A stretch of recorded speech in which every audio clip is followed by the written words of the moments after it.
Kryetari i Aleancës për Ardhmërinë e Kosovës, Ramush Haradinaj, thot në një intervistë për Zërin e Amerikës se koalicioni i tij me Lidhjen Demokratike dhe Nismën për Kosovën i kanë votat për ngritjen e institucioneve dhe presin që Partia Demokratike të shpenzojë mundësitë e saj si partia që doli e para nga zgjedhjet e 8 qershorit. Në intervistën dhënë korrespondentit tonë në Prishtinë Besim Abazi, Zoti Haradinaj thotë se vendet nuk i duhen zgjedhje të jashtëzakonshme dhe kryeministri Thaçi pas udhëheqjes së vendit për 2 mandate të pozicionohet qartë duke liruar rrugën forcave politike që kanë mundësi të ndërtojnë institucionet. Zoti Haradinaj, javën e ardhshme mbledhet parlamenti për të vazhduar seancën e filluar me 17 korrik. Çfarë presin në fakt nga kjo seancë? Është mirë që është caktuar data e vazhdimit të seancës, me qenë se është hup shumë kohë, nga 17 korriku me 12 shtator veç 2 muaj janë humb. Preshim me vazhdu me detyrat që ka seanca, që është me zgjedh kryetarin dhe me zgjedh kryesinë e parlamentit. Me këtë rast gjykata i ka atribuar drejtën e kandidaturës PDK-s ose grupit më të madh dalur nga zgjedhjet. Ne preshim që ata me shfrytzu këtë mundësi. Po ashtu e dim se mos mundësia me përkrah me vot do të sjell parlamentin në atë që njihet tani më si pika 126 e vendimit të gjykatës kushtetuese, që është dështimi në zgjedhjen e kryetarit, që nuk do të thotë se shkojmë zgjedhje, dhe ne po ashtu synojmë me vazhdu në momentin, pra me pikën e vendimit 127, e cila i obligon deputetët në këtë rast, jo më grupin parlamentar caktuar apo partinë e caktuar, por deputetët me gjithë mënyrën me zgjedh kryetarin, mënyrë që ne e kemi. A mund të shpjegoni si është një mundësinë brenda kësaj pike të vendimit? Tani PDK ka në të drejtë kandidaturën, por nuk i ka votat. Do të thotë e thjesht situata. Ata me siguri do ta shfrytëzojnë këtë drejtë, por do të vërtetohet se nuk i kanë votat.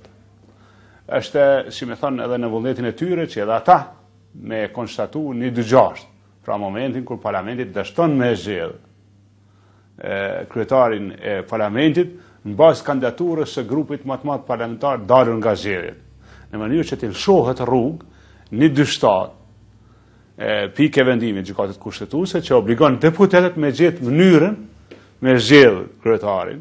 Në këtë rast vim shprehje ne. Pra ne në momentin e dështimit PDK-s vim me zgjidhjen. Pra me kandidaturën e zotit Mustafa, me qenë se kemi edhe votat, kjo është zgjidhja. Pra presim që të përmbyllet procesin 126 në momentin e dështimit, presim që t'i kalon kjo drejt deputetëve dhe parlamentit, në këtë rast neve, në mënyrë që t'japin zgjidhjen. Po zoti Haradinaj, nëse se dështon Partia Demokratike, pra nuk ka parlamenti ende kryetar dhe nën-kryetar, pra s'ka udhëheqjet e tij. Kush do t'ju njoh juve si grupin më të madh parlamentar, kur në fakt është thënë që ai mund të njihet sipas vendimit të gjykatës kushtetuese vetëm pasi parlamenti të ketë udhëheqjen e tij? Ka një, si më thon, një terren neutral në këtë rast. Pika 126 e vendimit e përmbyll të drejtën që ja ka atribuar PDK-s. Do të ajo vetveti vjen si rrjedhoi në fund të vendimit. Është pika parafundit. Pason vetëm dhe 127, pas dhënies drejtës, pas njohjes së kësaj drejte si grup parlamentar. Megjithatë, është pranuar vendim, pra është një farë rashije kjo që ka ndodhur.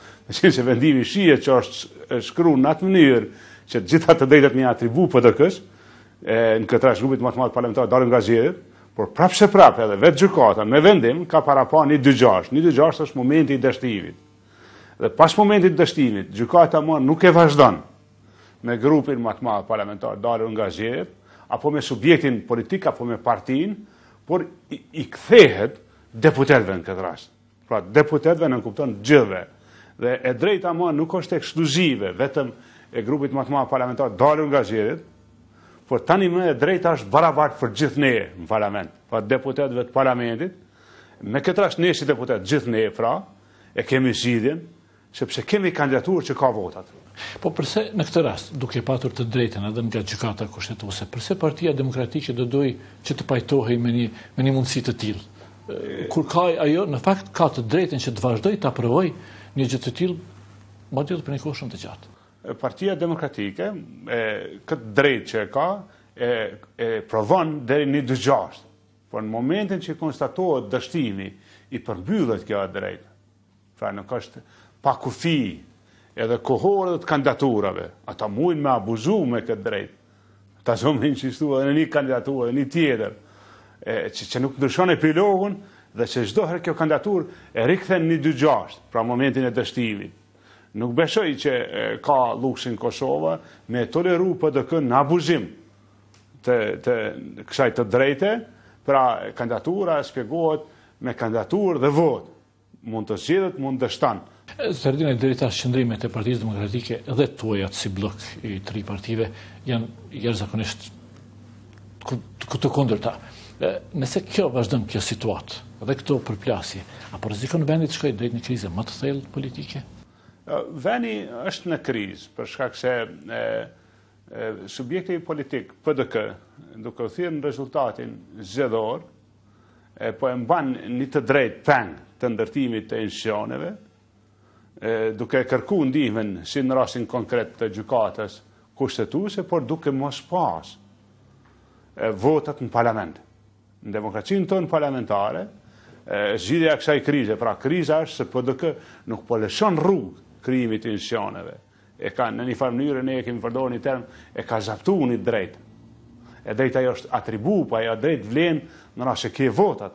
Në momentin kur s'ke votat, vetë vendimi i gjykatës, sado i anshëm që duket, momenti i këtij vendimi 1-2-6 e shpjegon dështimin e zgjedhjes dhe 1-2-7 mënyrën e gjetjes së zgjedhjes. Pra ne japim zgjidhje këtij ngërçi politik. Që them drejtën, koalicioni LDK, AK, Nisma dhe partnerët politik këtë rast, dhe komunitetet, ne kemi zgjidhjen.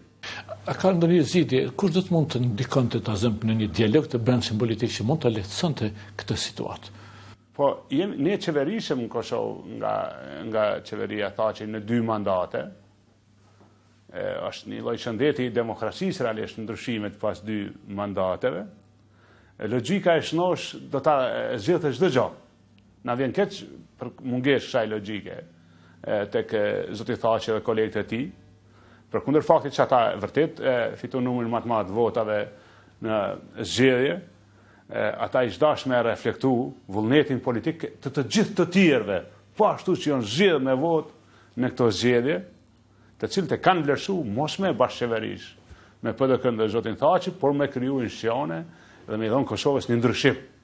Pra, pas 2 mandate, me i dhënë një ndryshim qeverisës, vendit edhe demokracisë Kosovës është e shëndetshme, edhe ne shpresojmë që do të ketë një reflektim të tillë nga zoti Thaçi dhe nga kolegët e tij, meqense ai edhe ka udhëhequr vendin për 2 mandate dhe i takon të reflektojë si një burr shtetas, pas udhëheqjes vendit për 2 mandate, pas besimit që ka dhënë populli vet, tani me respekt ndaj popullit vetë, ndaj demokracisë brendshme, po ashtu pozicionohet qartë duke i liruar rrugë forca politike që kanë mundësi me ndërtuar institucionet. Zoti Haradinaj, i faleminderit shumë. Po ashtu, faleminderit.